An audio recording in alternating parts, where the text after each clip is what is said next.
Kita mulakan. A'udzubillahi minasyaitonirrajim. Bismillahirrahmanirrahim. Assalamualaikum warahmatullahi wabarakatuh. Alhamdulillah wassalatu wassalamu ala Rasulillah wa ala alihi wa ashabihi wa mawalah, amma ba'd. Alhamdulillah, kita panjatkan kesyukuran kepada Allah Subhanahu wa taala.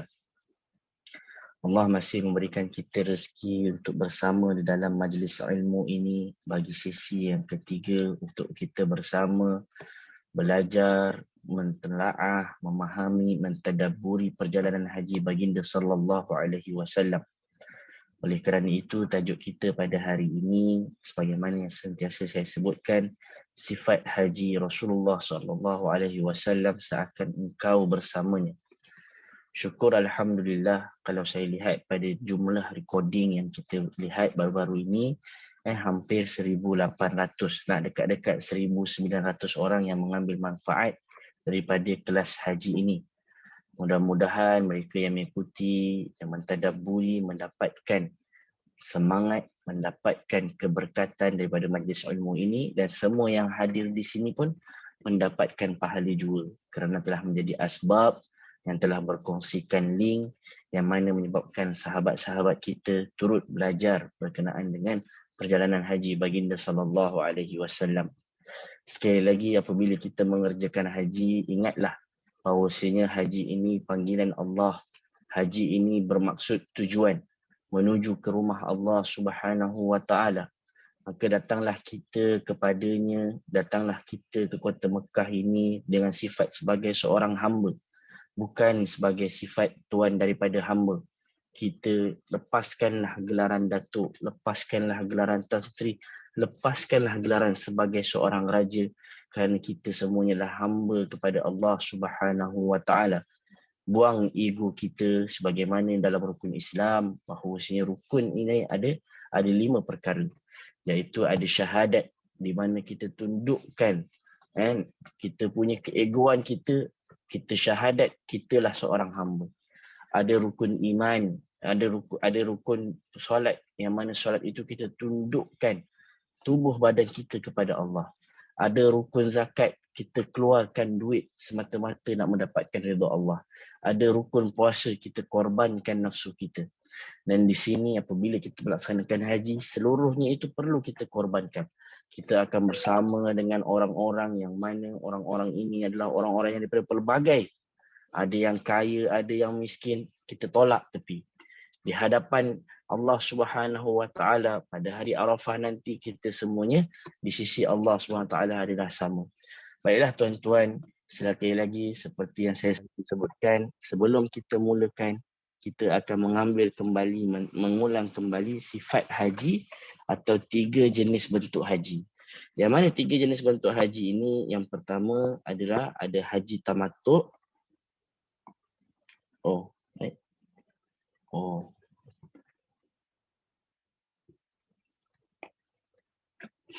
Minta maaf, saya heran kenapa tak boleh nak guna pen saya.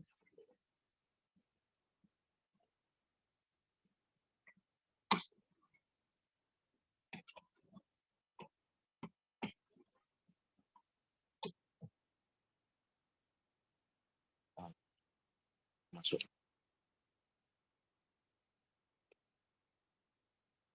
Tak apa, guna tangan je lah. Baik. Ada haji tamattu' dan ada haji ifrad dan kiran. Yang mana haji tamattu' ini kita buat umrah pada bulan-bulan haji, iaitu pada bulan Syawal, Zulqa'dah dan sebelum masuk 8 atau 9 Zulhijjah. Kenapa saya sebut 8 atau 9 Zulhijjah? Kerana 9 Zulhijjah itu rukun. 9 Zulhijjah kita perlu berada di Arafah. 8 Zulhijjah pula adalah hari tarwiyah, yang nanti insyaAllah hari ini kita akan mula belajar. So dia mengerjakan tawaf umrah, dia mengerjakan sa'i umrah, kemudian dia bertahallul, halal baginya semua perkara. Lalu dia melaksanakan haji pula, yang mana haji itu ada tawaf haji dan ada sa'i haji. So dia buat 2 in 1. Apabila dia buat 2 in 1, menggabungkan umrah dan haji dalam satu ibadah haji, maka dia diwajibkan untuk bayar dam. Bayar dam. Dan dam ini, dia bukan dam ini bermaksud darah. Cuma darah ini apabila dikorbankan, dia ada dua perkara. Ada yang maksudnya adakah dam ini kerana mendapatkan pahala ataupun tidak. Maksudnya sebab itulah dam untuk haji tamattu ini disebut sebagai dam hadiu.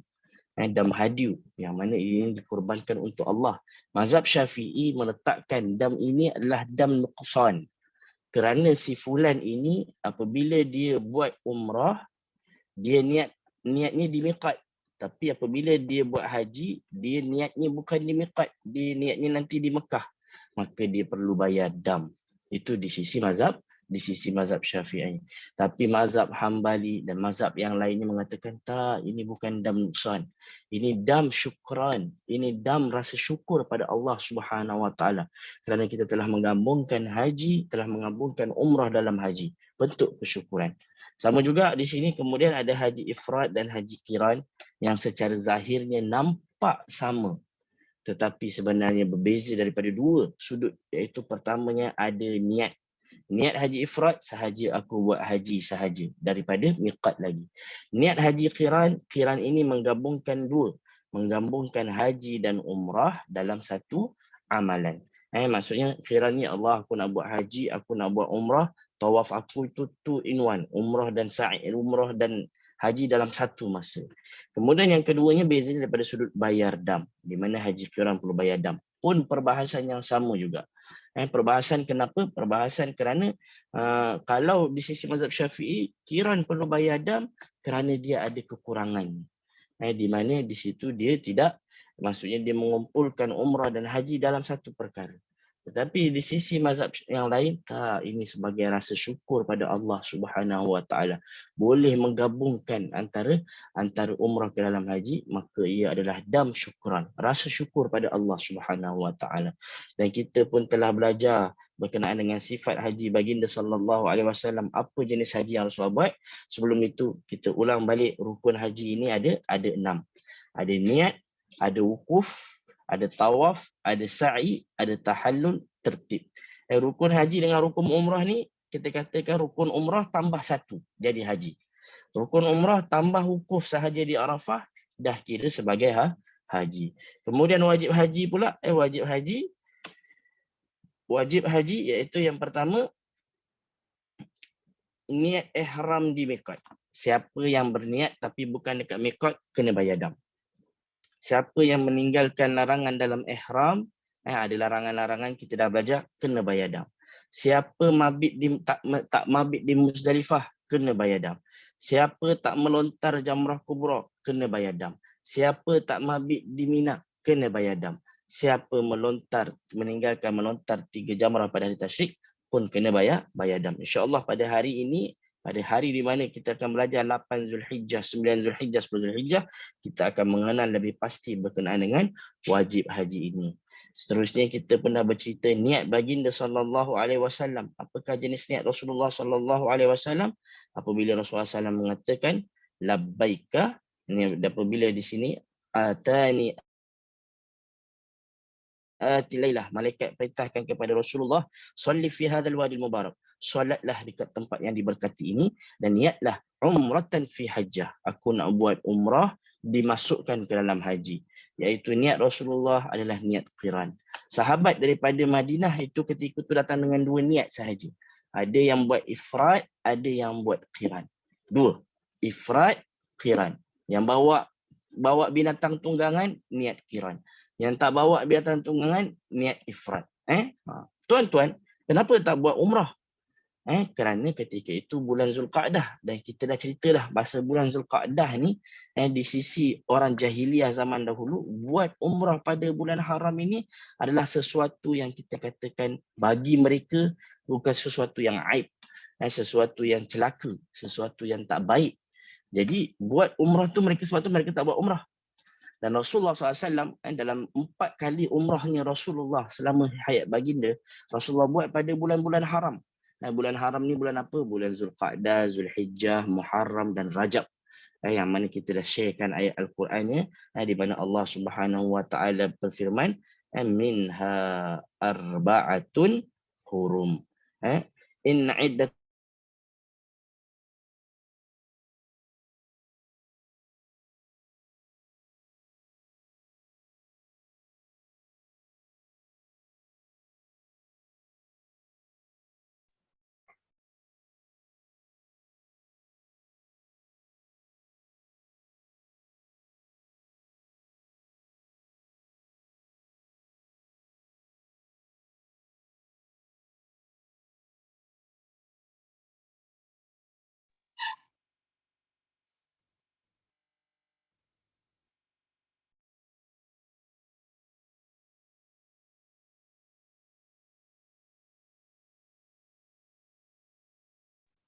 Okey, minta maaf ya. Tes. Device too hot. Sorry. Okey, clear ke suara saya? InsyaAllah jelas. Clear. Okey. Alhamdulillah. Sekejap, saya pastikan dia ni dulu. Bismillah. Connect dulu.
Okey, minta maaf. Saya rasa saya kena tutup video.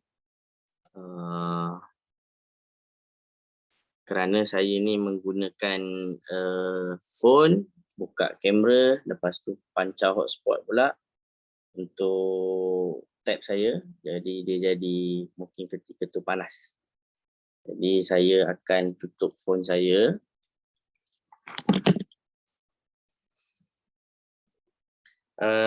Tes sekali lagi, suara saya boleh didengari ke? InsyaAllah jelas. Boleh Ustaz, boleh. Okay, record atau tak record security, share screen. Okay, ni boleh dengar betul tak? Clear kan? Boleh. Ustaz. Boleh. InsyaAllah. Tak ada kamera tak apa Baik. Okey. Kharaja hajan.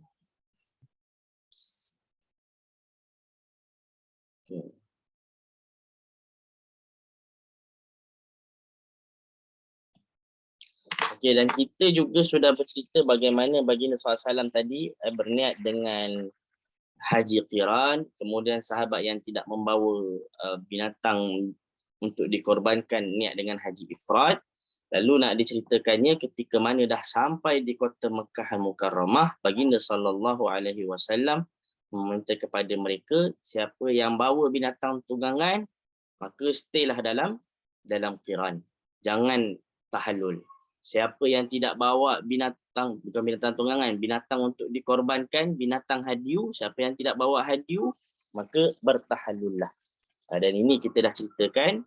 Kemudian sampaikan Saidina Ali bin Abi Talib bila balik daripada Yaman sampai dekat Madinah, sampai dekat Mekah, terkejut tengok Fatimah, apa yang kau buat? Kenapa kau dah tahallul? Fatimah kata ayah yang suruh. Jadi apabila ditanya, Rasulullah SAW tanya, wahai Ali, kau bawa haiwan korban daripada negeri kau tak? Iaitu daripada Yaman. Habis kata aku bawa. Kalau begitu kau stay dengan qiran. Abu Musa al-Asy'ari pula ditanya kau bawa tak? Sebab mereka berdua ni datang sama-sama daripada Yaman. Kata Abu Musa, aku tak bawa. Maka kata Rasulullah, pergi buat umrah dan tahallullah. Jadi dekat sini nak menunjukkan ada niat yang boleh niat ada yang boleh diubah dalam perjalanan. Dan dekat sini kalau kita lihat al-intiqal min nusuk ila nusuk. Okey? Al-intiqal, berubah niat daripada satu nusuk ke nusuk yang lain. Contoh dekat sini dia ada beberapa iddatus suwar. Ada iddatus suwar. Yang pertama, kalaulah seseorang itu datang niat dengan ifrad daripada Riyadh, daripada Malaysia, sahaja aku nak buat ifrad. Kemudian bila dia sampai tiba-tiba lepas tawaf, lepas sa'i, dia kata aku nak buat tamattu lah. Dah buat tawaf dah ni, dah buat sa'i dah ni. Aku nak buat tamattu lah. Maka ketika tu cukup dengan dia bertahallul, dengan dia bercukur, maka dia dah masuk dalam menjadi haji tamattu. Dengan syarat dia tidak membawa binatang tunggangan. saqa ma'ahul hadi. Kalau dia dah bawa binatang korban, bawa binatang hadiu, maka dia tidak boleh pindahkan. Kemudian yang keduanya, kalau dia nak tukar niat, itu ayyudkhilal haji 'alal umrah mufridah. Contoh, dia ni datang niat nak buat umrah pada bulan haji. Contohnya dia datang dalam niat buat haji, lepas tu dalam dia buat umrah tu, dia kata, aku nak kirankan aku punya umrah ni dengan haji. Jadi umrah yang sepatutnya dia nak buat umrah tiba-tiba nak sambungkan dengan haji, maka dia jadi qarin. Kemudian yang ketiganya ayyudkhilal umrah 'alal haji fayasiru qarinan. Okey, dia masukkan umrah dalam haji tapi dengan syarat dia belum start dengan tawaf. Tapi saya rasa ini semuanya agak pening sikit. Tak apalah. Yang penting kita dah faham bahawasanya ada sahabat tu dia niat ifrad tapi Rasulullah suruh pindah menjadi tamattu. Cumanya kiran ni kalau nak pindah ke tamattu boleh tak? Ustaz, saya niat kiran tapi saya nak pindah ke tamattu. Jawapannya boleh kalau dia nak kiran tetapi tidak membawa binatang haju daripada mana negaranya. Dan zaman sekarang ni realitinya tak ada orang bawa hadiu daripada Madinah sekalipun. Tak ada orang bawa hadiu daripada Jeddah sekalipun. Tak ada orang bawa hadiu daripada Malaysia sekalipun. Jadi kalau dia datang dengan niat kiran kemudian nak ubah kepada tamattu, itu pun boleh juga. Dan ini yang dikatakan oleh Rasulullah sallallahu alaihi wasallam kepada alim tu, apabila kita dah cerita sahabat-sahabat ni mereka tak nak buat, bukan tak nak, mereka berat nak buat haji tamattu. Dan bila Rasulullah kata tukar kamu punya tawaf sa'i itu kepada umrah, mereka berat. Dia tanya kenapa berat? Kerana mereka nak ikut Rasulullah. Rasulullah tak bertahalul. Dan yang kedua, bagi mereka umrah pada bulan-bulan haram ni sesuatu benda yang mana mereka zaman jahiliah mereka tak buat. Kemudian ketika itu mereka dah 4 Zulhijjah. 4 Zulhijjah kepada 7 Zulhijjah, kepada 8 Zulhijjah, hanya berbeza 4 hari sahaja. Tak jauh. Dan apatah lagi, mereka sampai bertanya, wahai Rasulullah, ini khas untuk kami saja ke atau untuk selama-lamanya? Rasulullah kata untuk selama-lamanya. Dan Rasulullah kata, pada alimtum anni atqakum, kalian dah tahu aku ni paling bertakwa, aku paling jujur. Kalau bukan kerana aku dah bawa binatang hadiu daripada negaraku, la halaltu kama tahillun. Nescaya akan tahallul sebagaimana kalian bertahallul. Fahillu, maka bertahallullah kalian. Falastaqbaltu min amri mastadbartu. Kalau aku boleh kembali lagi, istaqbal tu kalau aku nanti di masa hadapan, aku boleh kembali lagi ke masa lalu, maksudnya kalau aku boleh ulang balik, masukul hadi. Nescaya aku tidak akan bawa binatang hadiu ini. Seakan-akan Rasulullah nak mempermudahkan kita. Cuba bayangkan kalau semuanya bawa binatang tunggangan. Kapal terbang tu penuh dengan binatang hadiu nak kena masuk ni. Jadi inilah yang membawa kepada, kalau sebahagian ulama menyebutkan haji tamattu, itu yang paling afdal. Cuma dalam mazhab Syafi'i kata tak, yang paling afdal tu adalah haji ifrad. Kenapa haji ifrad? Sebab mereka melihat Rasulullah ni buat haji ifrad. Tapi kita dah katakan dah bahawasanya ada beberapa dalil yang memperkuatkan Rasulullah tidak buat haji ifrad, tetapi Rasulullah buat haji qiran. Lepas tu bukan sekadar ifrad, mereka kata dalam mazhab Syafi'i ifrad plus umrah dalam tahun yang sama. Kenapa? Sebab Aisyah radhiyallahu anha buat umrah, nanti kita akan cerita dia akhir ini Aisyah buat umrah sekali lagi. So dalam mazhab Syafi'i ifrad plus umrah, dan tidak perlu bayar dam lah sebab dia niat ifrad. Tapi kita katakan bahawa yang terbaik yang mana Rasulullah perintahkan sahabat-sahabatnya adalah dengan membuat tamattu. Jadi kalau seandainya kita ada masa, buatlah tamattu. Dan di sini juga kita akan cerita ini antara Kaabah. Kaabah dengan Mina ini jaraknya lebih kurang 7 km. Kaabah dengan Muzdalifah jaraknya lebih kurang 10 km. Kaabah dengan Arafah jaraknya lebih kurang 20 km. Makna katanya antara Arafah dengan Muzdalifah ini lebih kurang 10 km. 10 ke 12 macam gitulah. Dan saya, pengalaman saya dulu, masa kita ni dulu pernah naik bas pun pernah, jalan kaki pun pernah. Kalau seandainya masih sahabat-sahabat yang mungkin masih ada kekuatan, ada tenaga, kalau nak ambil sunnah Rasulullah, cubalah jalan. Tak terasa pun sebab ramai orang. Begitu ramai orang, jutaan orang, memang jalan sikit, tahu-tahu sampai Muzdalifah. Lepas tu besoknya jalan-jalan lagi sampai ke Mina. Dan Rasulullah SAW tidak menggunakan kenderaan, maksud saya bas ke apa, binatang tunggangan. Ada yang jalan kaki. Rasulullah bergerak bersama-sama. Kemudian daripada Mina pergi ke Kaabah pula, itu lebih kurang 7 km. Memang masa tu letih lah. Tapi sebab kita muda masa tu. Kalau seandainya dah berusia, jaga tenaga lah yang paling penting.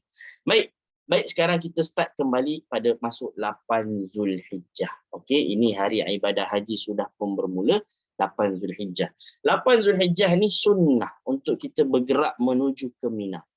Rasulullah, kita cerita Rasulullah masa selama tempoh 4 sampai 8 Zulhijjah, Rasulullah stay dekat Abtah, yang mana zaman sekarang disebut sebagai Pasar Ja'fariyah. Yang saya cerita ini tempat mana harga-harga barang murah ni. Kerana Rasulullah stay dekat sini. Jadi dekat Abtah ni, bila mana masuk 8 Zulhijjah, waktu duha Rasulullah bergerak ke Mina.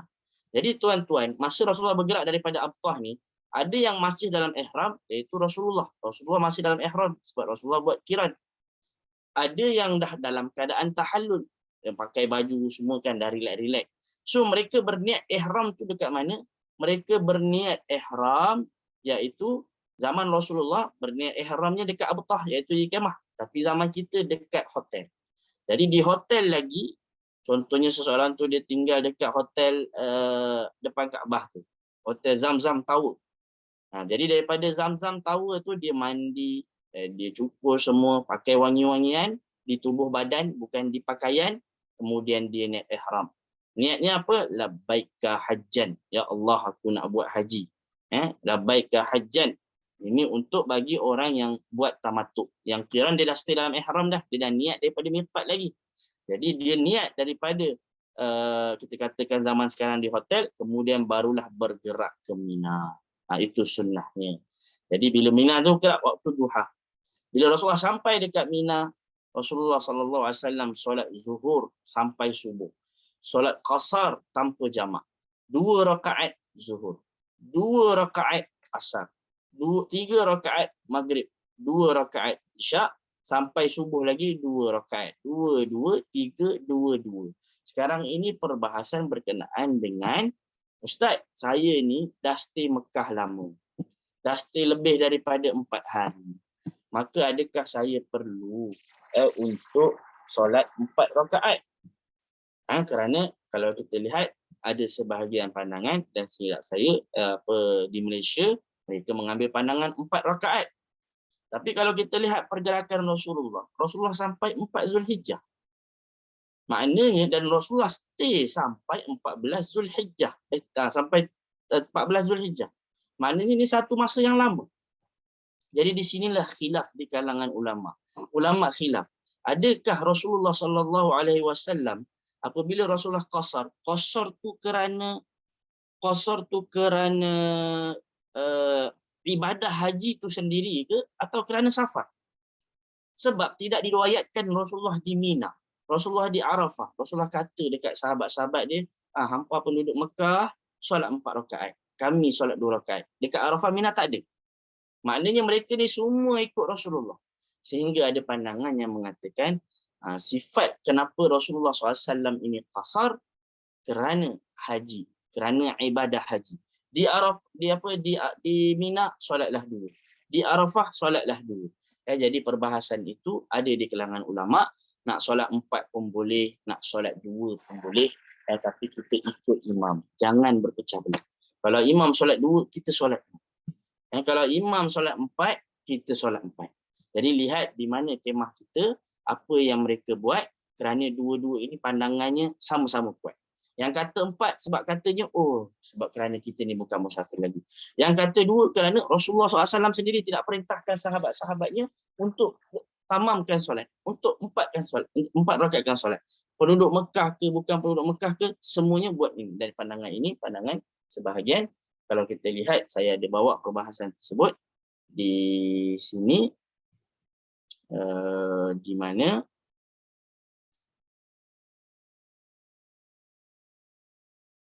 minta maaf. Okey, ikhtalafal fuqaha. Ulama berbeza pandangan. Hal yuqassirul makki. Adakah orang yang penduduk di Mekah, kita dah setimpa hari ini dah lebih 5 di Mekah. perlu qasar ataupun tidak.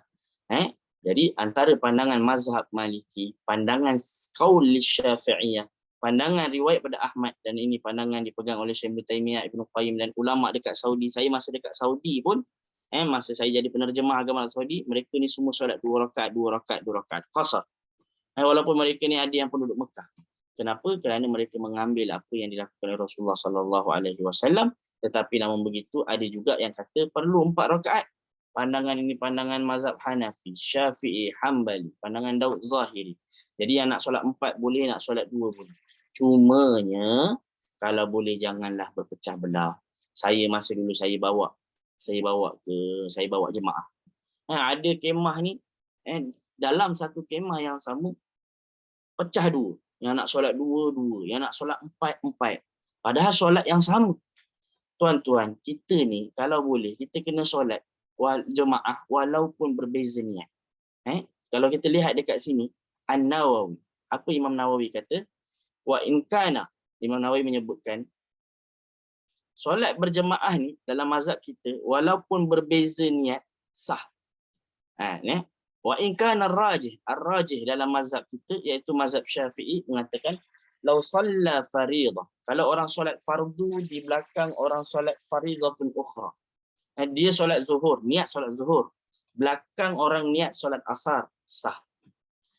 Wa ajza'u sawa'an kana al-fariḍah akthar adadur rakaat atau aqal, walaupun yang rakaat imam tu lagi banyak daripada kita. Contohlah, makmum niat solat 3 rakaat maghrib, imam solat 4. Imam 4 rakaat tuan-tuan.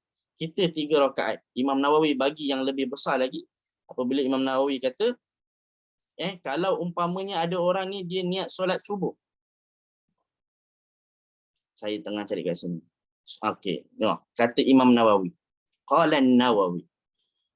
Wa in kana adadu raka'atil makmum. Kalaulah contohnya rakaat makmum ni lebih sikit daripada orang yang solat subuh. Kaman, seperti orang yang solat subuh, belakang solat 4 rakaat. Contoh saya ni Mustafa Muaz solat subuh. Imam saya solat zuhur 4 rakaat. 2 belakang 4. Maka kata ulama al-jawaz, dibolehkan. Kalau itu jangan heran. Kalau siapa yang dekat Saudi, kalau kita perasan, mereka ni solat saja, masuk je. Kita tak tahu dia niat apa tau. Kita masuk saja. Kalau seandainya dia 2 rakaat, kita 2 rakaat. Kalau seandainya dia 4 rakaat, kita walaupun qasar, kita kena 4 rakaat juga. Kita kena ikut. Kalau dia mukim, kita mukim. Kalau dia safar, dia ni. Pendek cerita, sama. Kemudian bahkan kata Imam Nawawi, walau nawas subha, qala al-Imam An-Nawawi, kalaulah seandainya dia niat solat subuh di belakang orang yang solat zuhur, wa tammat salatul makmum, maksudnya makmum dah solat 2 rakaat dah. Sebab dia subuh. Subuh tak boleh tambah rakaat ketiga dengan rakaat keempat. Maka dia ada 2 pilihan. Intazara fit tasyahud. Muaz dah solat subuh, bermakmumkan imam yang solat zuhur. Bila imam naik rakaat yang ketiga, Muaz ni dah rakaat kedua dah. Maka Muaz intazar, tunggu, stay sampailah imam selesai rakaat yang keempat.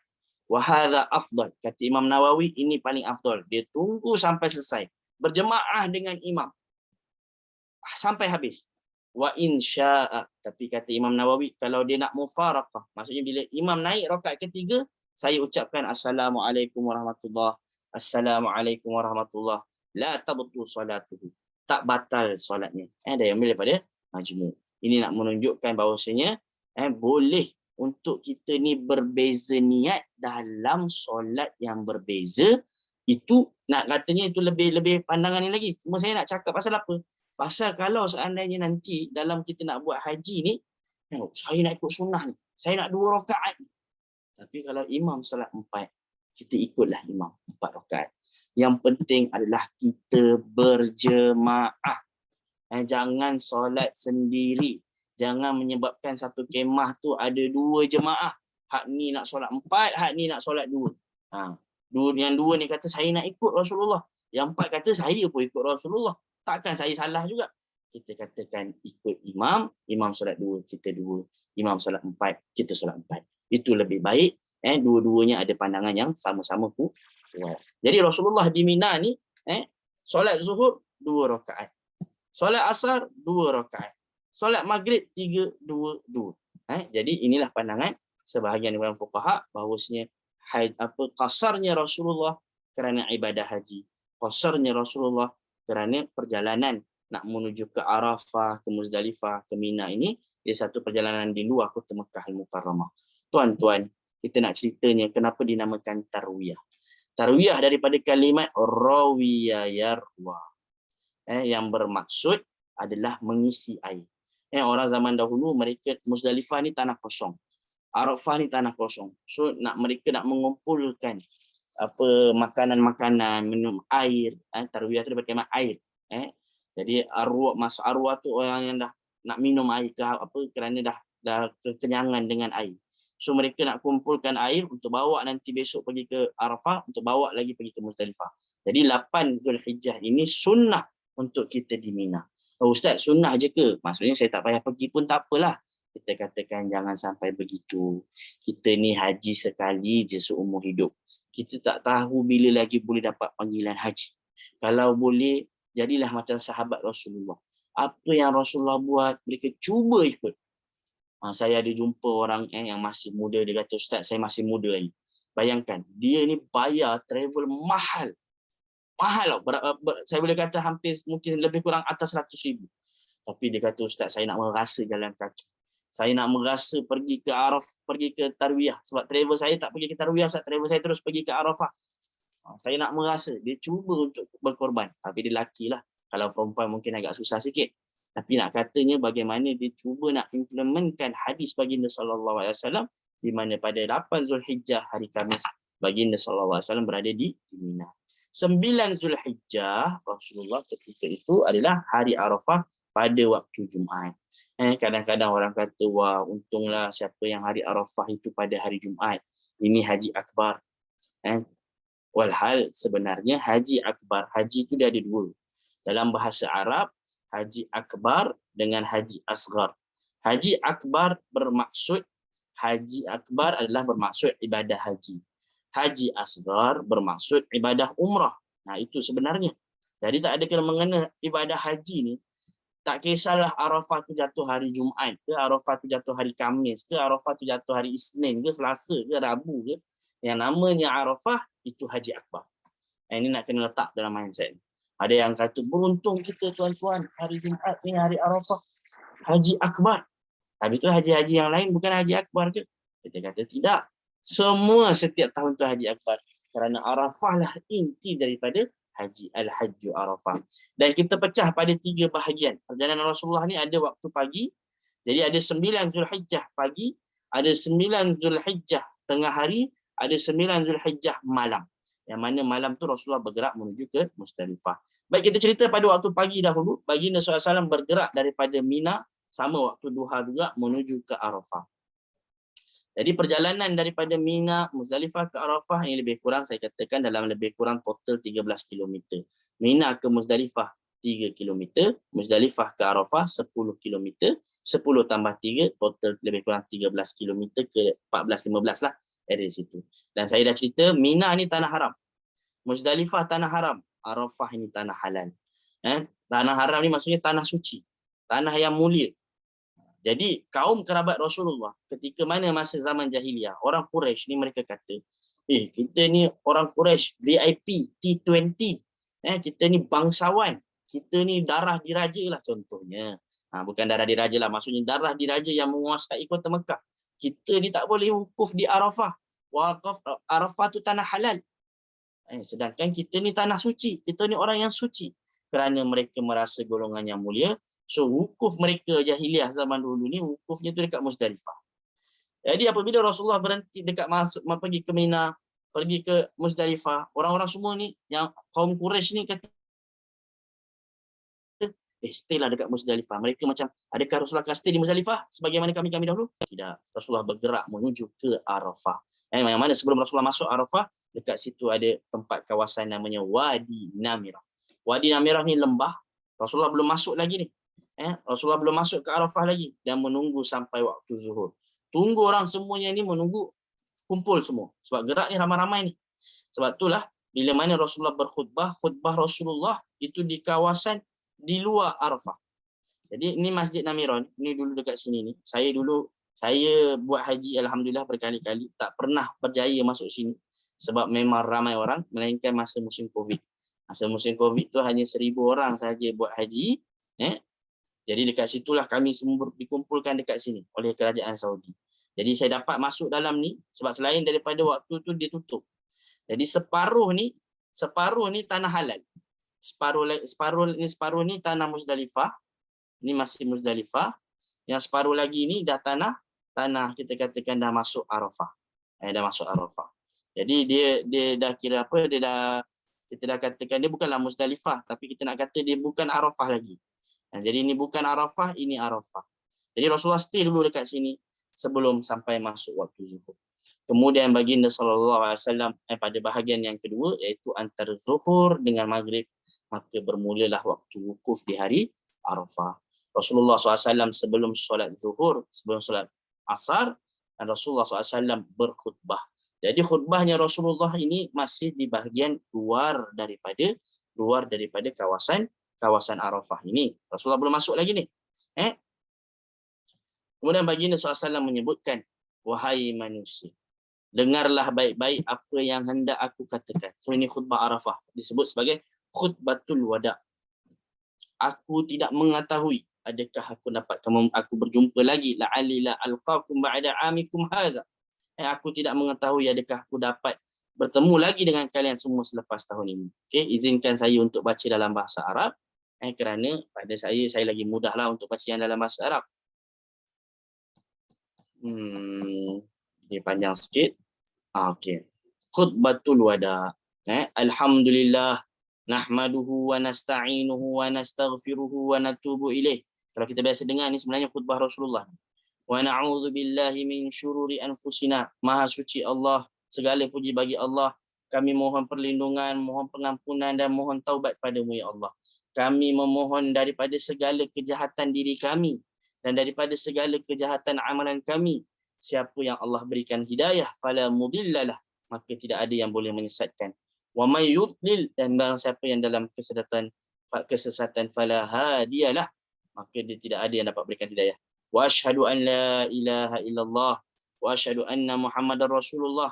Aku bersaksi tiada Tuhan yang layak disembah selain Allah dan sesungguhnya Muhammad adalah hamba dan pesuruh Allah.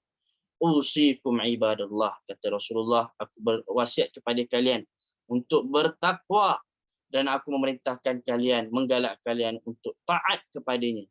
Amma ba'd. Ayyuhan nas, wahai manusia, isma'u minni, dengarlah apa yang aku nak ucapkan. Fa inni la adri la'alli la alqakum ba'dami hadza. Aku takut ini merupakan tahun yang di mana tahun depan aku tak jumpa lagi kalian semua.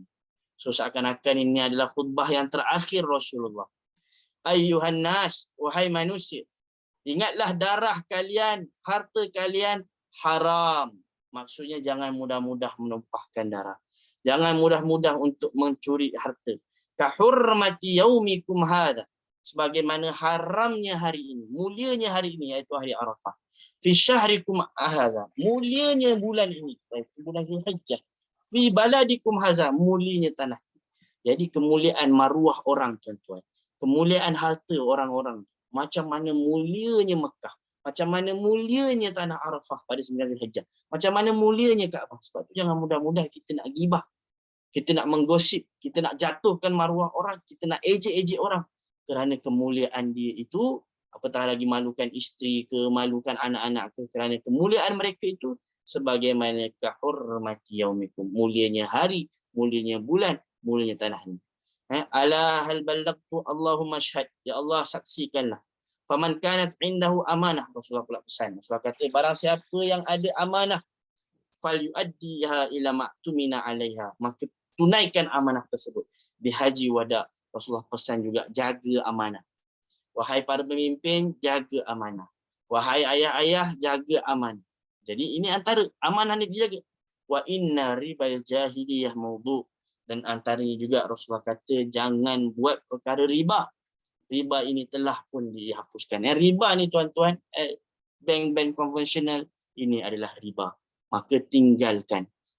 Habis tu bank Islam macam mana Ustaz? bank Islam ni dia menggunakan akad jual beli, banyak panjang cerita dia. Cumanya kita nak katanya, walaupun kita kata sekarang ini dalam kita keadaan ini, perbankan adalah sesuatu yang mana semua menggunakannya. Semua guna fiat money. Jadi pilihan yang kita ada sekarang ini adalah perbankan Islam. Walaupun kita katakan, oh banyak mahal lah ustaz dia punya ini, dia semuanya. Tapi itu jauh lebih baik daripada kita mengambil perkara yang haram, yang mana Rasulullah SAW dah tegur pada khutbatul wada' ini. Dan juga kemudian Rasulullah SAW juga menyebutkan pasal apa? Berkenaan dengan ayyuhan nas, inna syaitan, sesungguhnya syaitan pada ya'isa ayya'buda fi ardikum. Sesungguhnya syaitan telah berputus asa untuk mana? Untuk apa? Untuk menyesatkan, menyebabkan kalian mensyirikkan. Maka ketika itu hati-hati dengan syaitan, jangan ikut langkah syaitan yang bagi. Tak apa, kita kembali ke bahasa Melayu. Takut nanti mungkin ada orang yang faham. Jadi baginda SAW kata, sembahlah Allah, dirikan sembahyang 5 rakaat, puasalah. Kemudian SAW kata, sesungguhnya aku meninggalkan kalian 2 perkara. Sesiapa yang pegang teguh, maka dia akan selamat. Iaitu Al-Quran dan sunnah baginda SAW.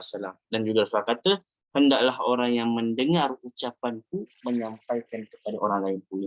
So apa yang saya baca ni tuan-tuan, saya sampaikan kepada tuan-tuan, ini adalah khutbahnya baginda SAW ketika hari Arafah. Juga baginda SAW berpesan untuk berbuat baik kepada wanita. Dalam khutbah Arafah, menunjukkan bahawasanya Islam ini mengangkat martabat wanita. Islam menjaga hak perempuan. Dan itu di-highlightkan oleh Rasulullah dalam khutbah Arafah. Sesungguhnya kamu mempunyai hak ke atas isteri kamu, sebagaimana mereka juga ada hak ke atas kamu. Layanilah wanita dengan baik-baik, lemah lembutlah kepada mereka.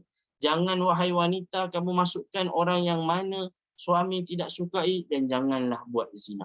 Jadi ini antara kita katakan poin-poin di hari Arafah, khutbatul wada, Rasulullah pesan. Jaga jiwa, jaga harta, maksudnya jaga amanah, jangan jatuhkan maruah, jangan sampai riba, jangan sampai jatuhkan hak wanita, kemudian jaga rukun Islam, pegang Quran, pegang sunnah. Lalu Rasulullah kata apa? Allahumma syahid, saksikanlah ya Allah, aku telah sampaikan risalah ini kepadamu. Kemudian nak diceritanya tuan-tuan, Rasulullah SAW ketika mana hari Arafah, masa tu tak ada mic lah, tak ada mikrofon. So ada yang menyampaikan, kita katakan ada yang menyampaikan khutbah Rasulullah, iaitu Rabi'ah bin Umayyah bin Khalaf. Umayyah bin Khalaf ni adalah orang yang mana menyeksa Bilal bin Rabah. Ingat tak Bilal bin Rabah ni, famous cerita dia. Dia letakkan batu di atasnya, pada di atas kepanasan.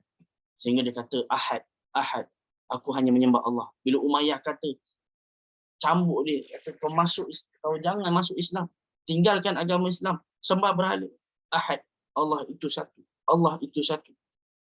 Tapi yang menjadi juru cakap, yang menjadi pembesar suara itu anaknya, Allah muliakan. Rabi'ah bin Umayyah bin Khalaf. Inilah kita nak katakan, hidayah ini di tangan Allah.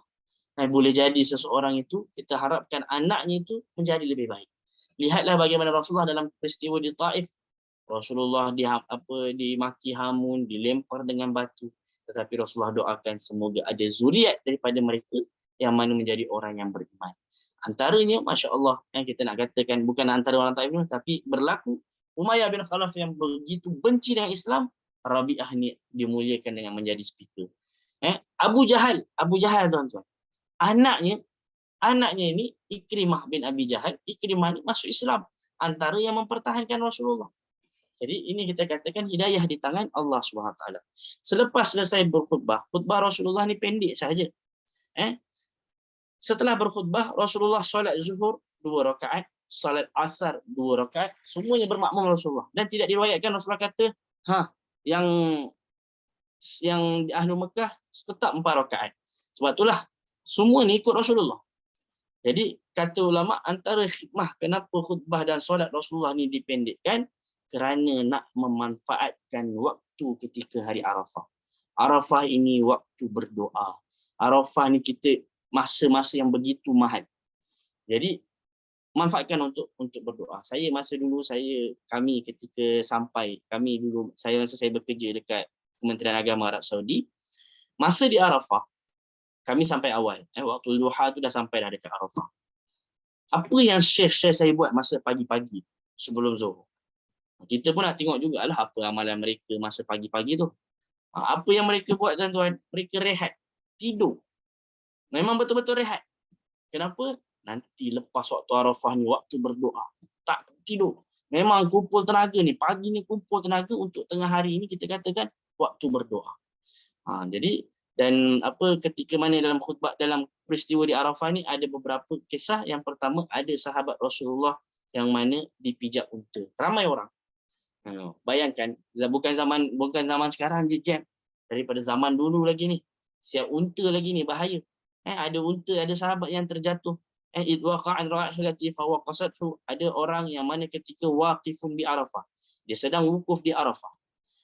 Kemudian ketika dia wukuf di Arafah, fawaqasat suddabah. Jatuh daripada unta tu pijak dia. Maka dia meninggal dunia dekat Arafah. Kata Rasulullah, irsiluhu bima'in wasidr. Mandikan dia dengan air, campurkan dengan sidr, wa kaffinuhu fi thawbain. Dan kemudian kafankan dia dengan pakaian ihram tu sendiri. Wala tuhannituh wala tukhammiru ra'sahu. Jangan diberikan wawangian, jangan ditutup kepala, fa innahu yub'atsu yaumal qiyamati mulabbiya. Kerana dia akan dibangkitkan pada hari kiamat dalam keadaan bertalbiyah. Ada hadis yang lain kata Rasulullah, setiap orang dibangkitkan dalam keadaan bagaimana dia mati. Kalaulah dia itu mati waljazubillah dalam keadaan bermaksiat, nanti kita takut dia bangun dalam keadaan bermaksiat. Kalau dia itu mati dalam keadaan, contohnya dalam keadaan ihram, maka kelak dia akan dibangkitkan dalam keadaan bertalbiyah. Jadi ini kita nak katakan, kalau perasan dekat Mekah, nanti bila waktu solat jenazah, boleh tengok jenazah. Ada jenazah yang dalam pakaian ihram, berarti dia ni mengambil spirit daripada hadis. Iaitu mereka meninggal dan tetap dikafankan dalam keadaan pakaian ihram, tetapi tidak diwangikan. Ya, kalau kita lihat, Rasulullah kata sidir. Sidir ni daun bidara. Dan daun bidara ni, Ustaz, bukan daun bidara ni wangi tak? Kerana itu saya katakan, ini hukum yang sama macam siapa yang nak pakai minyak urut. Ustaz, saya nak pakai minyak urut, Ustaz. Saya nak pakai sabun, Ustaz. Kalaulah seandainya niat asalnya adalah untuk obat-obatan, niat asalnya adalah untuk membersihkan, bukan berwangi-wangian, maka boleh digunakan. Dan itu ada dalam Mufti Persekutuan, dan saya dah ceritakan dalam grup kita, yang mana Mufti Persekutuan sendiri menyebutkan, kalaulah diniatkan untuk obat-obatan, kemudian diniatkan untuk perubatan, ditatbib walid tanzif, dan untuk membersihkan, maka dan wangian telah secondary, maka dibolehkan. Dan ianya tidak melampau. Kerana niat kita bukan wangi-wangian.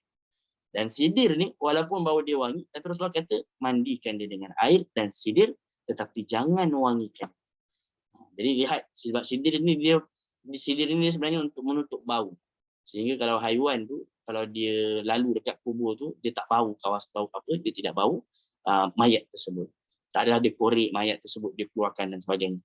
Baik, antaranya apabila pada hari Arafah turun ayat Al-Quran. Al-yawma akmaltu lakum dinakum wa atmamtu alaikum ni'mati wa raditu lakumul Islam dinan. Pada hari Arafah turun ayat, hari ini telah sempurna agama kalian. Wa atmamtu, dan telah aku sempurnakan nikmat pada kalian, dan aku telah redha Islam ini sebagai agama kalian. Kat sini nak menunjukkan pada kita bahawa sini Islam ini dah sempurna.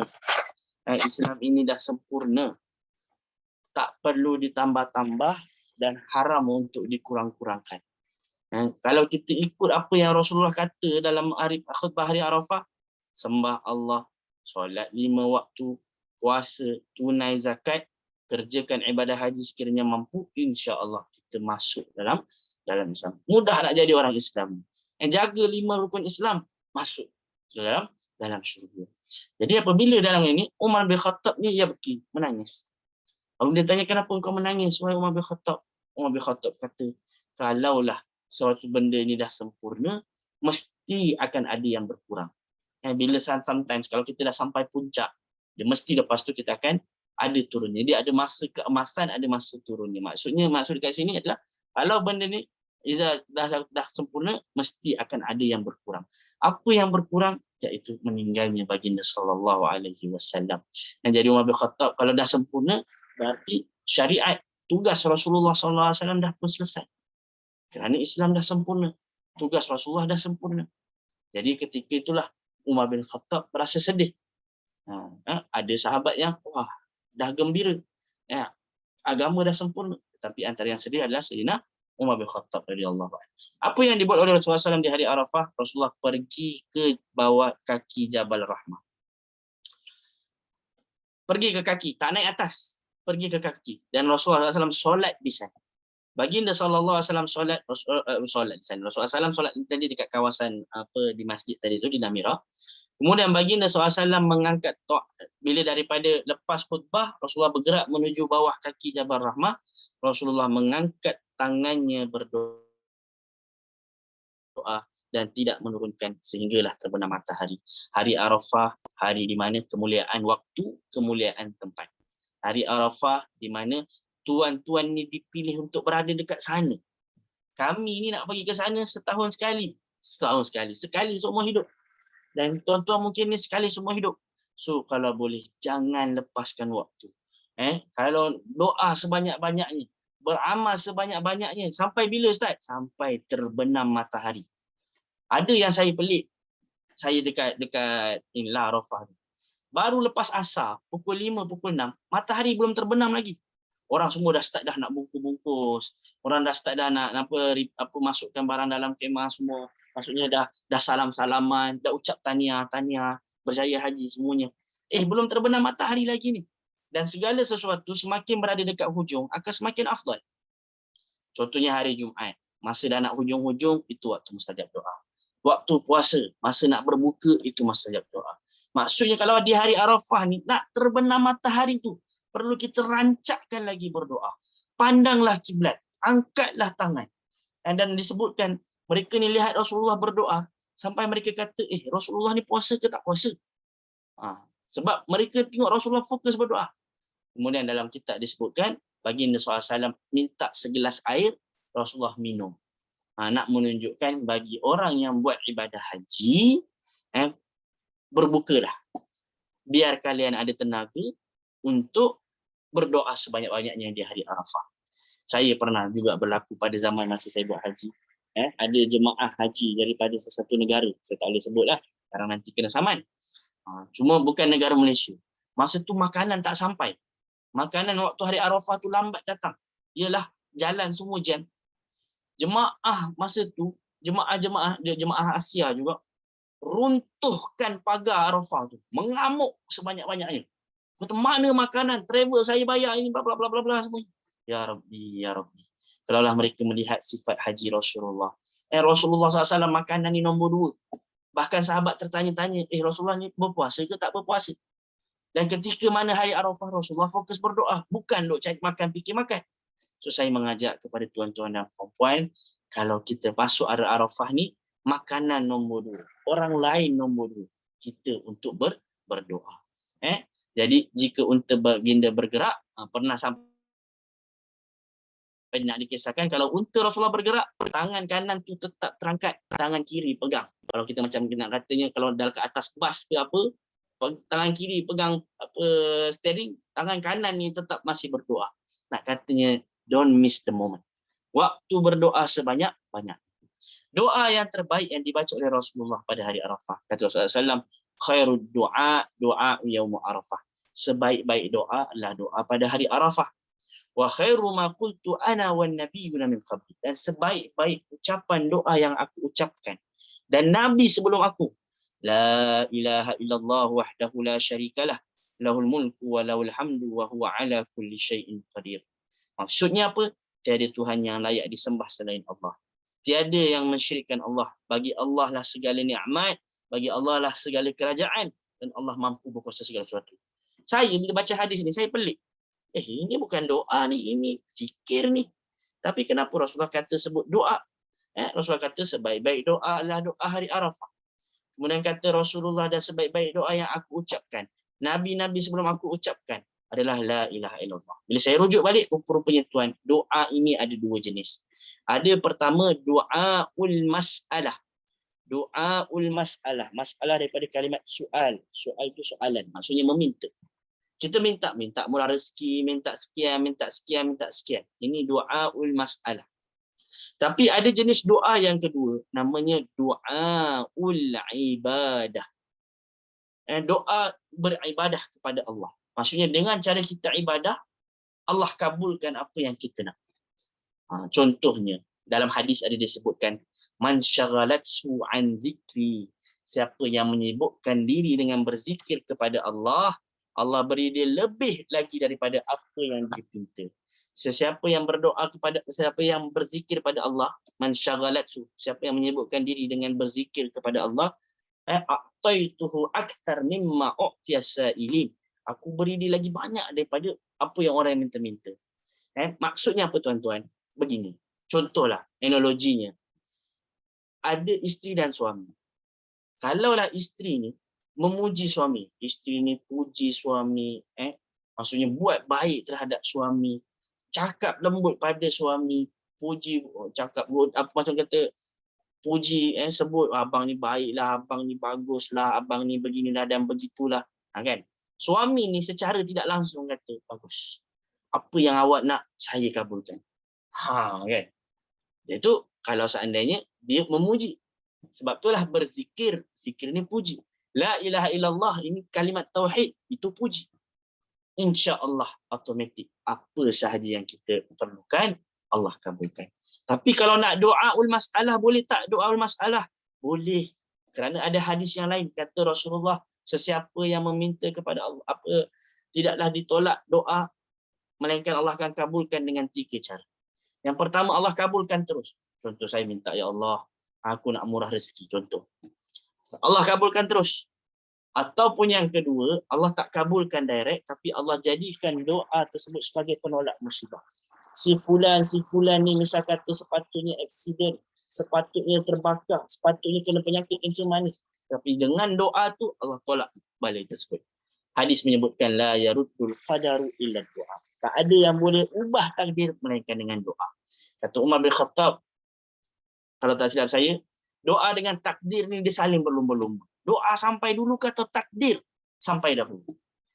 Jadi ini kita nak katakan, doa ni tak ada masalah. Sama ada Allah kabulkan, Allah tolak balik, ataupun yang ketiga, Allah simpan pahala doa tersebut di hari akhirat nantinya.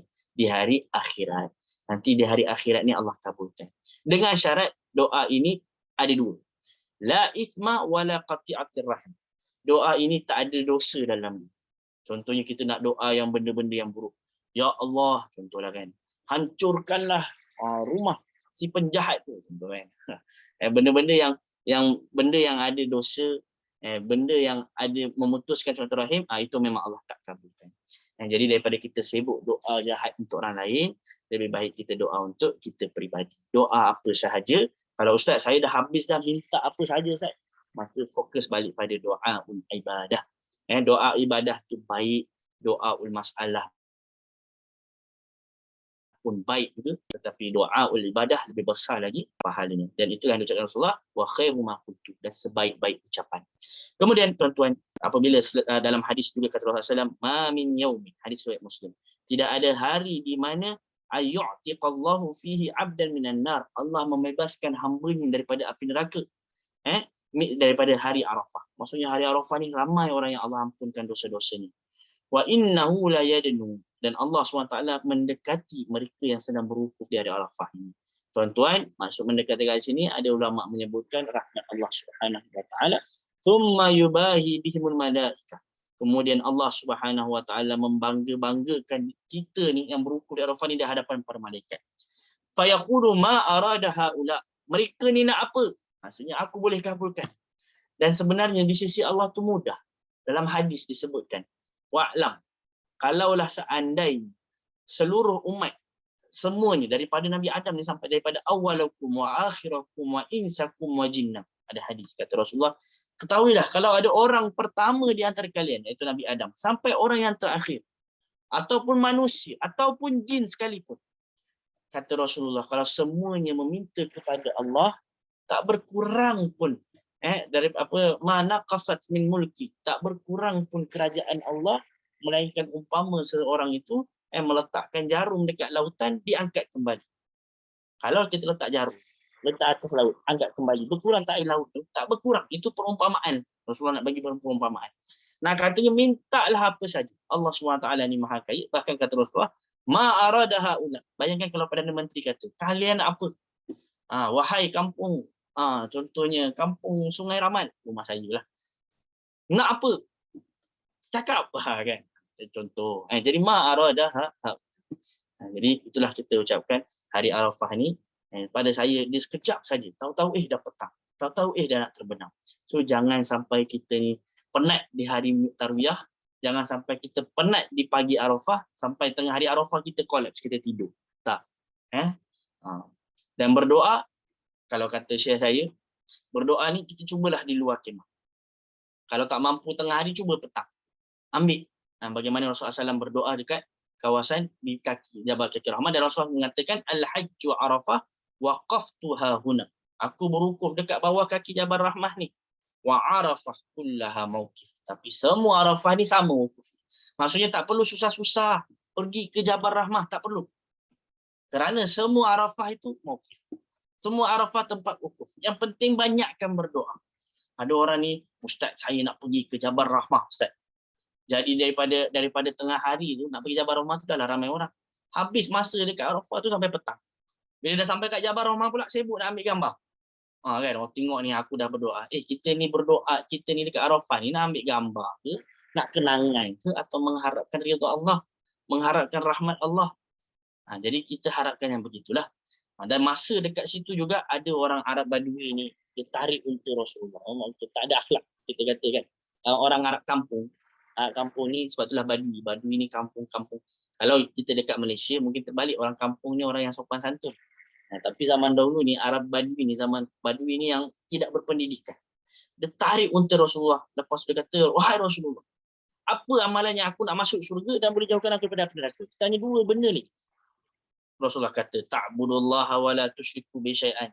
Kamu sembah Allah, jangan buat syirik.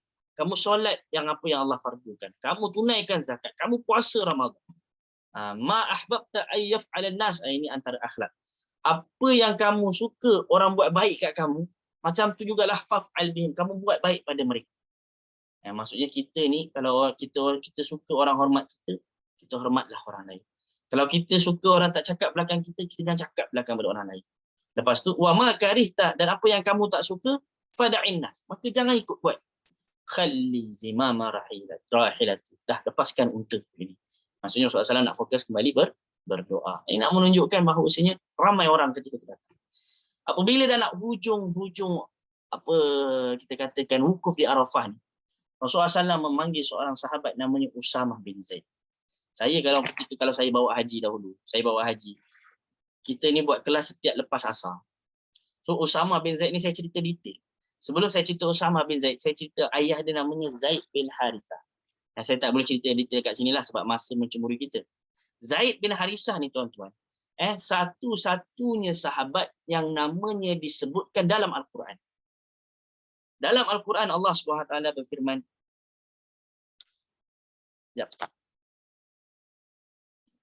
Zaidun, saya tulis Zaidun. Falamma qada Zaidun minha watar. Falamma qada Zaid. Falamma qada Zaid. Tak apa, kita tengok. Lupa pula saya.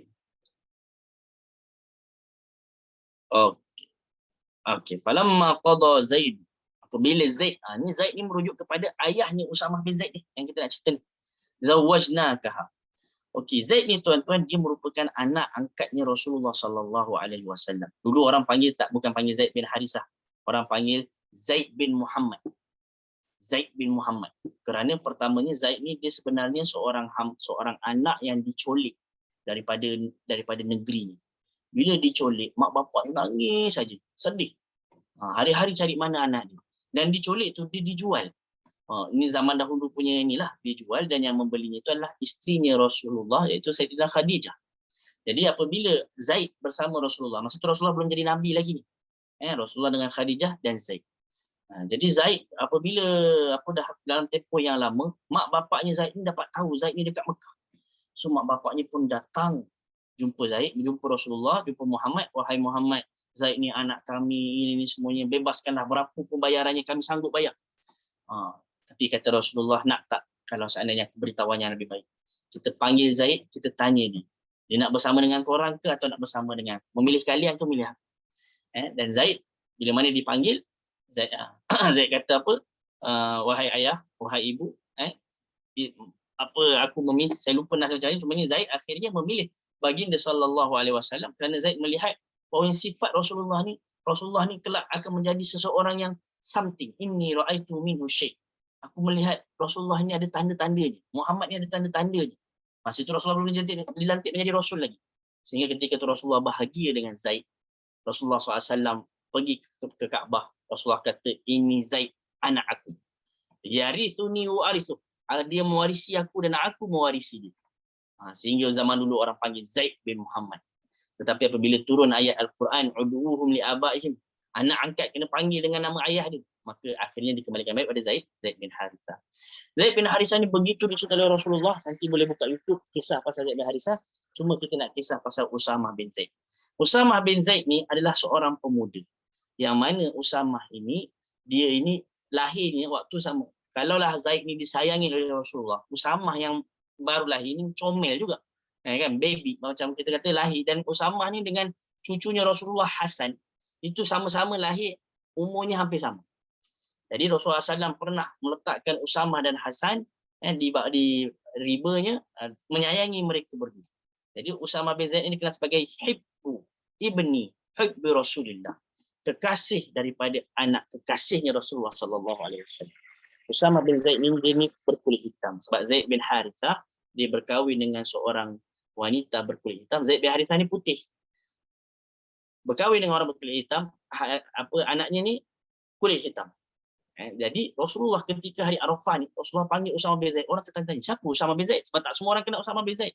Jadi ada remaja yang berkulit hitam, kemudian baginda SAW panggil untuk naik unta bersama Rasulullah. Seakan-akan Rasulullah SAW nak tunjukkan kepada semua orang yang wukuf Arafah ni, tak ada beza antara putih dengan hitam. Tak ada beza antara apa, kalau dulu Zaid ni anak daripada hamba, kira bukan daripada bangsawan ataupun tidak. Kita ni tak ada beza. Yang beza adalah takwa. Nanti kalau tuan-tuan nanti pada hari Arafah, janganlah datang dengan hati yang sombong. Janganlah datang dengan hati yang T20. Janganlah datang dengan hati yang bergaji 20,000. Kerana tak ada beza antara tuan-tuan dengan orang yang di sebelah tuan-tuan. Boleh jadi dia lebih bertakwa daripada tuan-tuan. Boleh jadi dia lebih baik daripada tuan-tuan. Saya ingat lagi masa ketika di hari Arafah, ada syekh saya ni, dia ni syekh, ulama besar Saudi, termasuk kita katakan kira macam ahli jawatan kuasa fatwa Saudi. Besar. Tapi dia ketika hari Arafah dia beli air, dia bagi sedekah. Syekh Mukhtar Syingkiti, dia bagi sedekah. Lepas tu dia kata, aku tak tahu adakah amalan mana yang boleh masukkan aku masuk daripada syurga. Orang bagi dia, orang berebut-rebut, kiranya dia mengharapkan pahala ketika itu.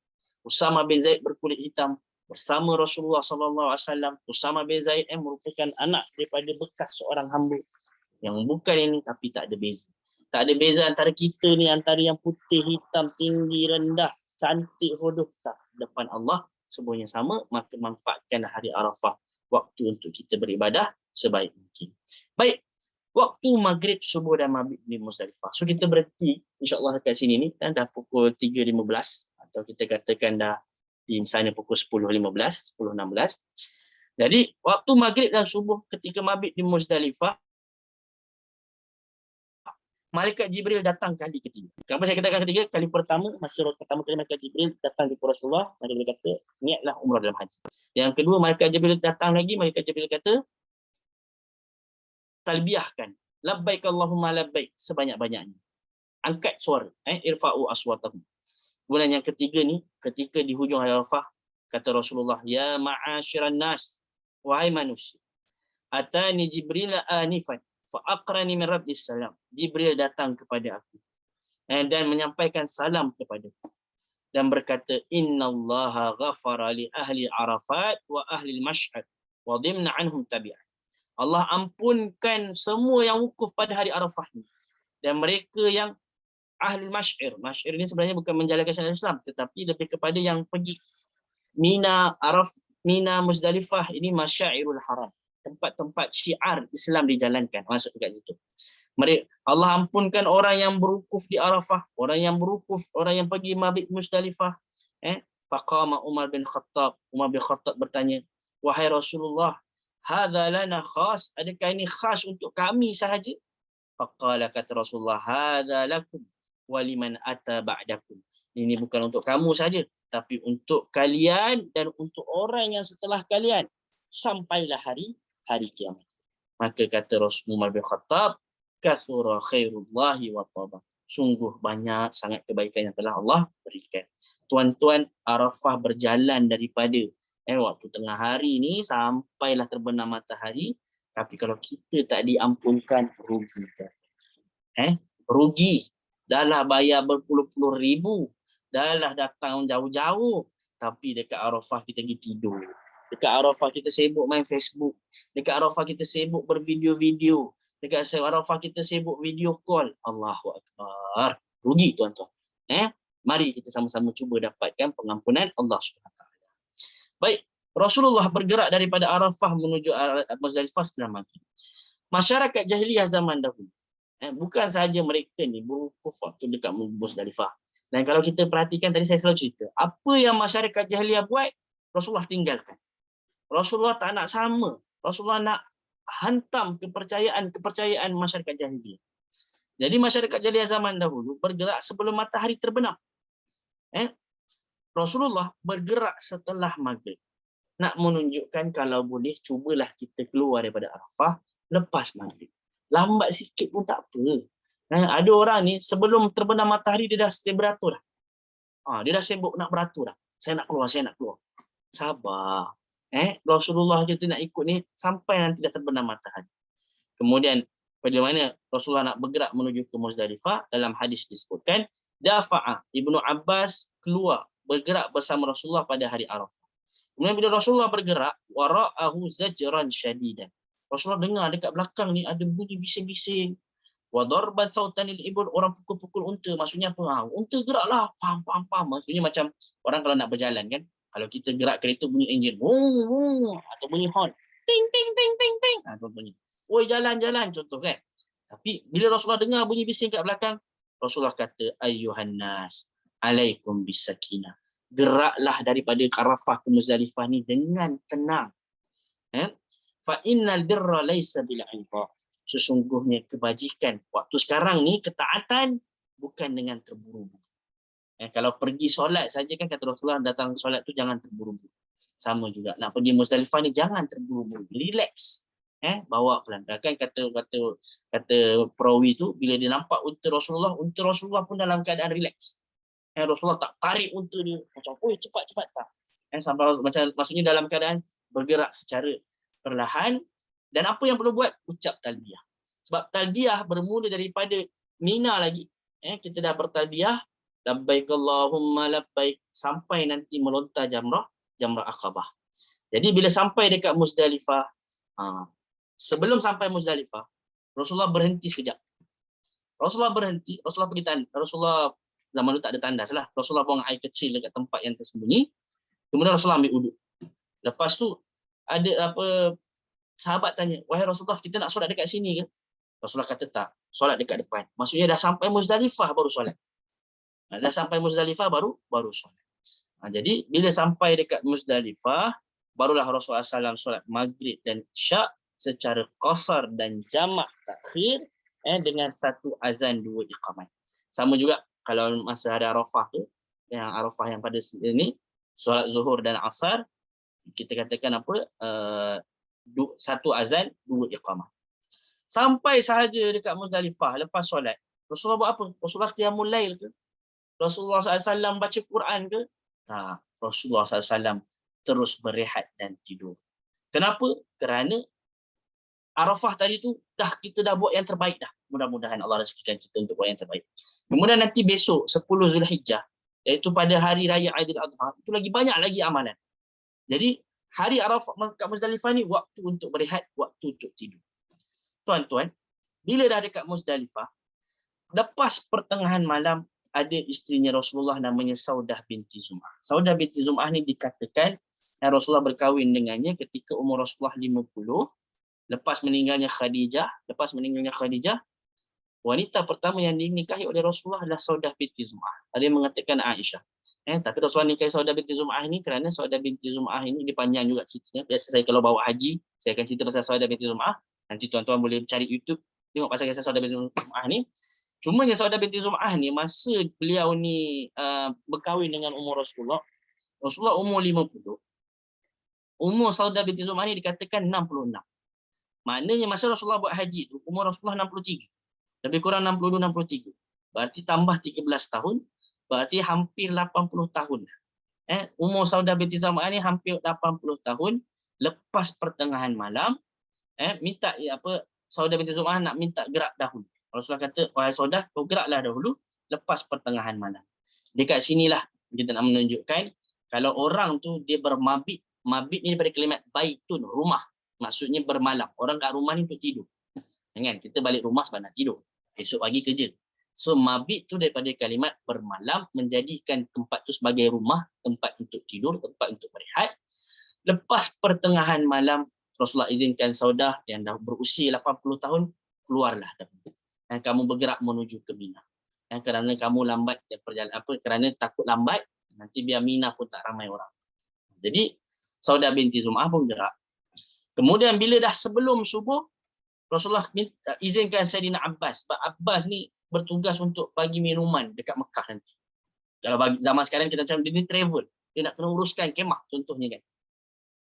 So Rasulullah izinkan Sayyidina Abbas bawa orang yang lemah tubuh badannya, bawa para wanita untuk keluar sebelum subuh.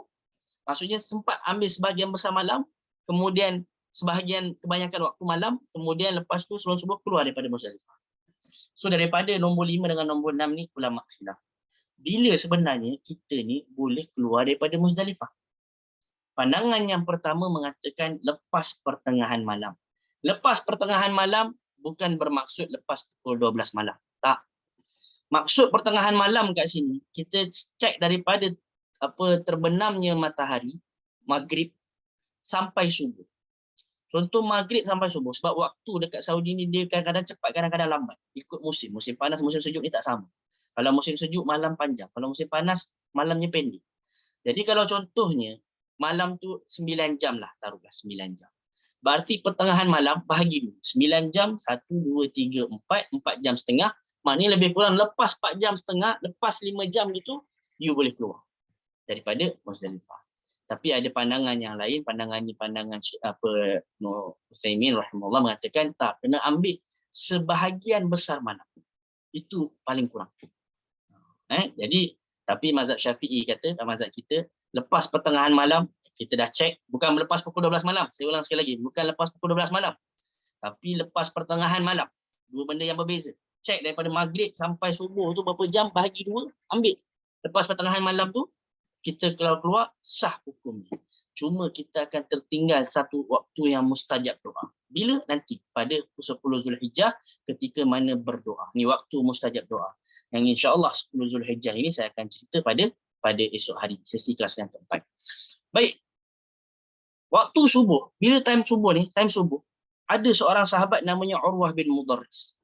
Urwah ni dia tak sempat wukuf di Arafah pada siang hari. Sebab apa? Sebab dia terlambat datang.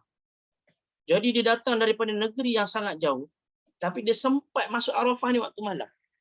Lalu dia katalah, ataitu Rasulullah. Aku datang jumpa Rasulullah, masa tu Rasulullah dah kat Muzdalifah dah. Hina kharaja ila salah, masa Rasulullah nak solat subuh. Maksudnya dia sampai Muzdalifah tu nak dekat-dekat subuh. Faqultu ya Rasulullah, wahai Rasulullah, aku ni datang daripada satu gunung ganang Taif jauh. Akalat sarahilati. Yang mana menyebabkan aku punya kenderaan tunggangan ni penat. Wa ataqtu nafsi, aku pun letih wahai Rasulullah. Aku tak sempat nak sampai apa ni. Wallahi ma taraktu min jabalin illa waqaftu alaih. Tak ada satu tempat yang ni melainkan aku cuba pergi ni. Fahal min sah tak haji aku ni? Kata Rasulullah, man syahida salatana hadhi. Siapa yang sempat solat subuh bersama kami kat Muzdalifah. Fa waqafa ma'ana, kemudian wukuf bersama kami hatta nadfa. Maksudnya waqafa kat sini bukan maksudnya wukuf kat Arafah, tapi waqaf ni maksudnya berdiam, maksudnya mabit kat Muzdalifah ni. Wa waqad waqafa Arafah qabla dhalika lailan aw naharan, dan dia sempat dekat Arafah walaupun pada waktu malam, maka sah hukum dia. Jadi waktu wukuf di Arafah ni daripada dia ada dua pandangan. Siapa yang sempat masuk di Arafah daripada lepas subuh 9 Zulhijjah sampailah esok pagi, sah haji dia. Siapa yang sempat masuk di Arafah, pandangan yang kedua. Ni kalau saya nak share ni, dia ada dekat screenshot ni.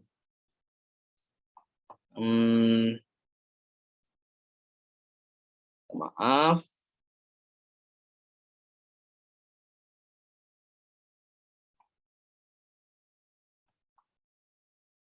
Okey. Qala an-Nawawi, Imam Nawawi menyebutkan waktu wukuf. Kalau di sisi mazhab kita, wukuf di Arafah ni mabaina, di antara tengah hari zawalus syams, iaitu waktu zuhur Arafah sampailah tulu'ul fajr, sampailah solat subuh pada hari nahar. So barang siapa yang fi lahzah latifah, siapa sempat masuk walaupun sekejap saja, sah dia punya Arafah dia. Kadang-kadang orang yang ambil badal haji, tuan-tuan, ambil badal haji yang kita katakan dia ni mungkin waliyazubillah dia nak cuma dapat duit saja.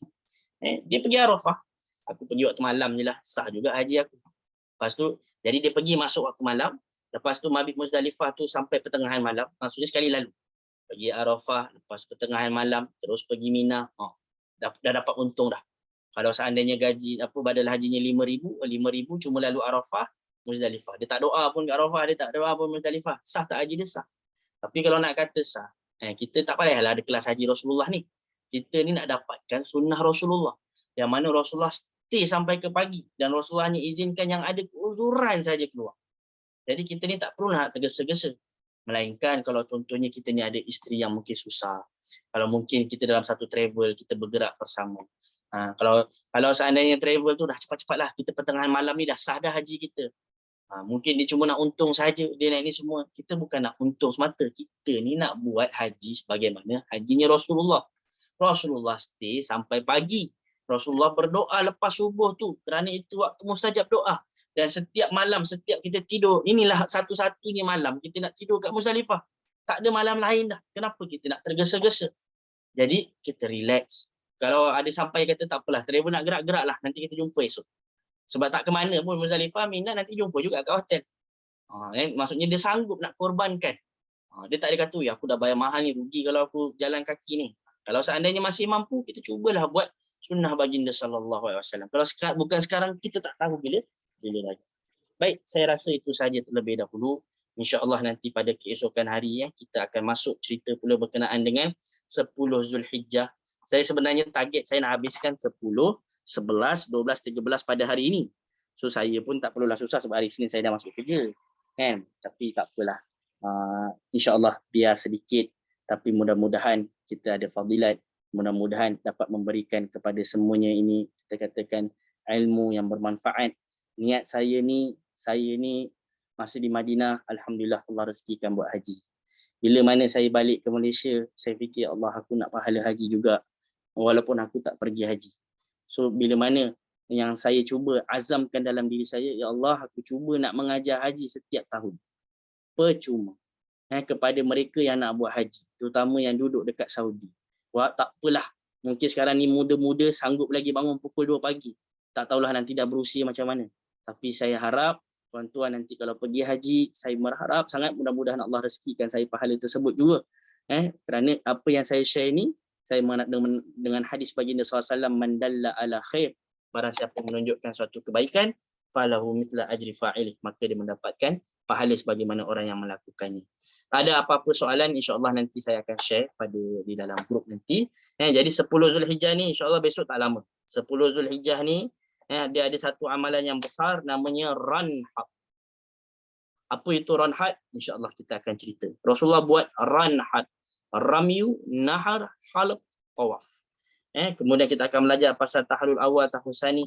Kemudian kita akan belajar pasal berkenaan dengan pergerakan Rasulullah ni 11, 12, 13. 11, 12, 13 dia amalannya sama. Sebab tu kita cepat. Kemudian nanti 14 sampai hari Rabu, kemudian selepas itu insya-Allah tamat. Baik, saya rasa itu saja sedikit tuan-tuan dan puan-puan. Saya nampak usaha kita sebelum ni apabila tuan-tuan dan puan-puan share learning point. Share belajar satu benda yang baru. Kemudian share dalam grup. Kemudian saya nampak ramai orang yang akhirnya tertarik masuk dalam video online sehingga mereka dengar rakaman-rakaman ini, sehingga mereka juga mendapatkan manfaat, dan tuan-tuan yang menjadi asbab kerana menarik mereka untuk melihat video rakaman tersebut, tuan-tuan pun akan dapat pahala. So saya akan buka ruang komen dalam grup.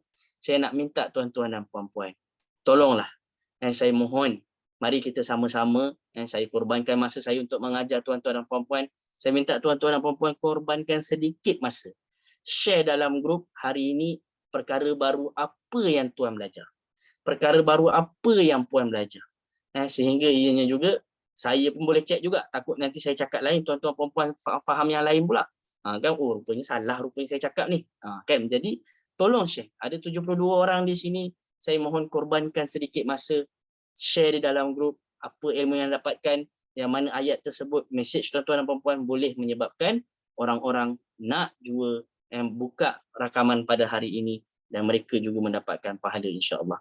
Baik, kita tutup dengan doa. Auzubillahi minasyaitonirrajim. Bismillahirrahmanirrahim. Allahumma inna nas'aluka bi asma'ikal husna wa sifatikal ula wa nas'aluka bi annaka antallah la ilaha illa antal ahadus samad lam yalid wa lam yulad wa lam yakul lahu kufuwan ahad. Ya hayy ya qayyum birahmatika nastaghis aslih lana syu'unana kullah fala takilna fi anfusina tarfat ain. Wahai Allah, ya Tuhan kami yang Maha Pengasih lagi Maha Penyayang, janganlah tinggalkan kami dalam sekelip mata ya Allah, walaupun sekelip mata. Ya Allah, ya Tuhan kami bertawassul dengan kelas pada hari ini ya Allah. Kelas yang mulia ini ya Allah. Kami bertawassul ya Allah dengan amal saleh yang kami harapkan keikhlasan padanya. Ya Allah, ampunkanlah dosa-dosa kami, dosa kedua orang tua kami, dosa anak-anak kami, dosa kaum muslim dan muslimat. Ya Allah, ya Tuhan kami, jadikanlah hati kami hati yang bertakwa. Jadikanlah diri kami ini diri yang diampunkan dosa, haji yang mabrur, dosa yang maghfur, dan sa'yu yang masykur. Rabbana atina fid dunya hasanah wa fil akhirati hasanah wa qina adzabannar. Wa sallallahu ala khairi khalqihi wa ala alihi wa sahbihi wa sallam walhamdulillahi rabbil alamin. Kita tutup dengan tasbih kafarah. Subhanakallahumma wa bihamdika asyhadu an la ilaha illa anta astaghfiruka wa atubu ilaik. Insya-Allah nanti kita akan Kita akan ada banyak soalan masuk, tapi nanti saya akan jawab nanti insya-Allah. Kenapa saya tak jawab soalan tu sekarang? Sebab kadang-kadang jawapan tu akan kita jumpa masa sesi yang ketiga dengan sesi yang keempat. InsyaAllah kita akan jumpa. Dan lepas ni saya akan lebih proaktif lagi. Lepas dah habis kelas, saya akan lebih proaktif lagi untuk menjawab soalan. Maksudnya apa-apa soalan masuk, saya akan cuba jawab terus insyaAllah. Dan untuk yang lain ni, kita tunggu dulu. Soalan-soalan tu saya kumpulkan dulu. Ada yang saya dah jawab sebahagian. Ada yang saya belum jawab lagi. Dan sekali lagi saya minta tolong pada tuan-tuan dan puan-puan. Jasa baik tuan-tuan dan puan-puan. Sharekan satu poin atau lebih pun tak mengapa. Apa poin yang puan belajar, tuan belajar, yang mudah-mudahan bermanfaat bagi kita semua untuk membacanya. Wassalamualaikum warahmatullahi wabarakatuh. Terima kasih semua. Waalaikumsalam warahmatullahi wabarakatuh. Waalaikumsalam warahmatullahi wabarakatuh. Jazakallah Ustaz. Jazakumullah khair.